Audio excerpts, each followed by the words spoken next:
Hello again everyone and welcome back.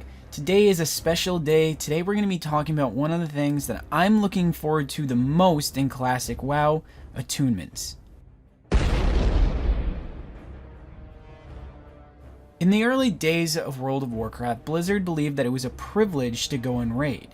To earn your way into a raid, you used to have to follow various quest chains to unlock the raid before you could set foot into that raid.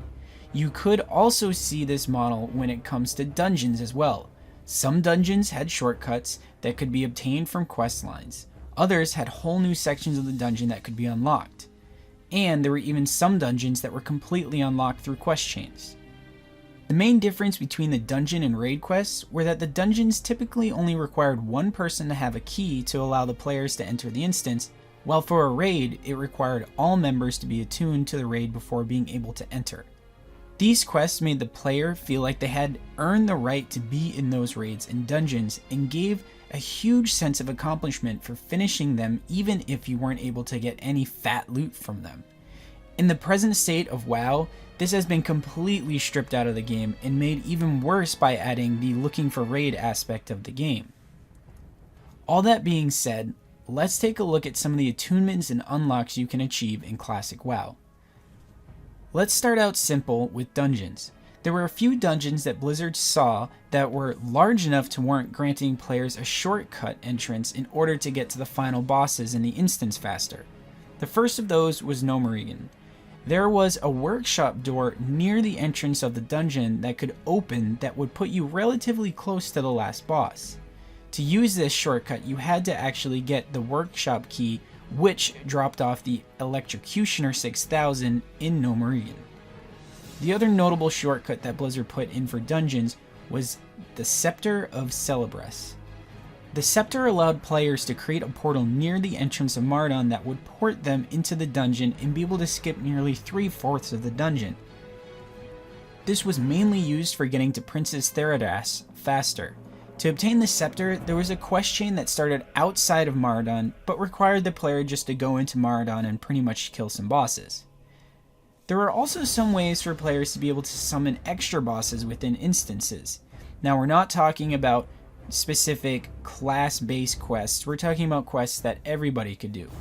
The most notable of them was the Mallet of Zul'Farrak. If you hadn't guessed it, the mallet was to be used within Zul'Farrak. It was used to summon the optional boss Gazrilla. The mallet was obtained from a quest line that actually starts in the hinterlands, that has the player end up having to kill multiple elites in the open world to complete. It is worth mentioning though that there is a tablet that actually drops within Zul'Farrak off of random mobs that talk about the mallet and give clues as to how you can get it. But this tablet is pretty much just good for vendor trash. Another notable additional boss was Avatar of Hakkar. Hakkar was an optional boss within one of my personal favorite dungeons, Sunken Temple. To summon Hakkar, you needed to obtain Yakinya's scroll. Yakinya is actually the starting point for the quest to obtain the scroll. He can be found in Teneris at Steamwhittle Port. There were also full dungeons in Classic that you couldn't normally enter unless you had a key of some sort to open up the instance. The first one I want to bring up is the Scarlet Key. The Scarlet Key was used to open up 2 additional dungeons inside of the Scarlet Monastery. It unlocked the Cathedral and the Armory.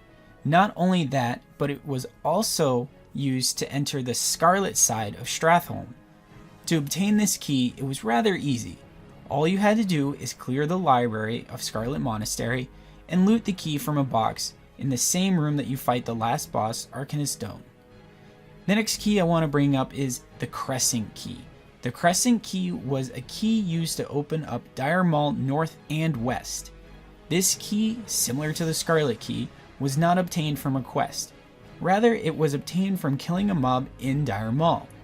If you played WoW recently and you've done Dire Maul while you were leveling up, you will know that the imp that you have to chase for one of the quests in the dungeon. Well, essentially that's what you had to do back in the day, except for it wasn't a quest, it was just something you had to do, and the key was dropped from the imp himself. The first key I want to talk about that actually requires a quest line is the Skeleton Key. The Skeleton Key is a key used to open up the door to another one of my favorite dungeons from Classic, Attunements. The questline started out in the Alterac Mountains and had you traveling all the way to Ungaro Crater just to go back to the Plaguelands for the instance. Another easy key to get is the Key to the City. The Key to the City is a drop off of Magistrate Bathalas, who is a boss in the undead side of Stratholme.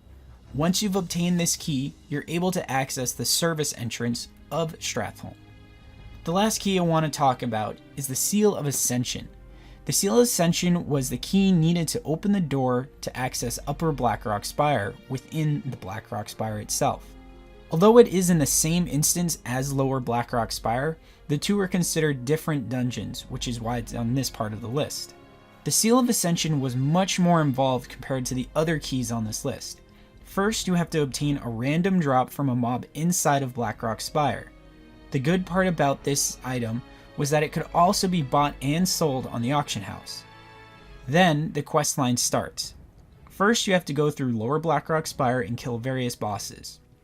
Once you've finished with that, now you have to head over to Duskwallow Marsh, and then back to Blackrock Spire. Then, you can enter Upper Blackrock Spire. And that leaves just the raids for us to talk about. There were 4 different attunements that were required for raiders back in Classic, the first of them being Attunement to the Core. This questline brought you through Blackrock Depths and had you going pretty deep into the dungeon itself to get a core fragment needed for the quest. Once you had completed this quest, you would unlock Molten Core, and you would also be able to talk to the quest giver to teleport you directly to Molten Core itself. Going in order, the next raid to unlock was Onyxia's Lair. To do that, you had to complete a questline called Drakefire Amulet. This was a very long questline and included 16 different quests. Those 16 quests had you venturing through multiple different zones and through 2 different dungeons. Of all the raid attunements, this one is by far the longest. However, it did at least give you a nice fire resistance necklace once you had completed the questline. Compared to the Onyxia questline, the Blackwing Lair attunement seems like a breeze. To get the attunement to Blackwing Lair, you had to complete the Brakasath's Brand questline. To start the quest, you have to travel to Blackrock Mountain. There's a mob near the entrance of Blackrock Spire that will actually drop an item that starts the quest. Once you have the questline, you have to go into Upper Blackrock Spire and kill General Drakaseth. The reason why you have to kill him is because you have to use the orb that is behind him where he spawns. When you get to that orb, you complete the quest, and then you'll be able to enter Blackwing Lair.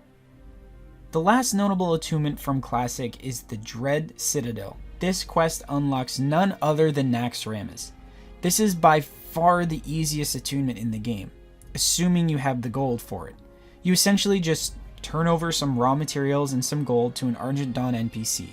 And the higher your rep with Argent Dawn, the cheaper it is, to the point where if you're exalted, it's a completely free attunement quest. Now some people may be wondering about the other raids in Classic. Where are their attunements on this list? But these were actually the only raids that had attunements. The only other argument that could be made would be for AQ 40 and AQ 20. But that was more of an entire realm opening the gates to AQ to unlock the raid for everyone rather than one person doing a questline to become attuned to something. And that's all I got today, guys. I want to hear from you what your favorite attunement was, or if you were one of those people who hated them. As always, guys, take care, and I'll see you in the next one. Hey, it's Ratted here. Don't forget to hit that like button and subscribe as well. It really helps out the channel. We put out multiple new videos each week, and we appreciate all of your support. Thanks for watching, everyone, and cheers.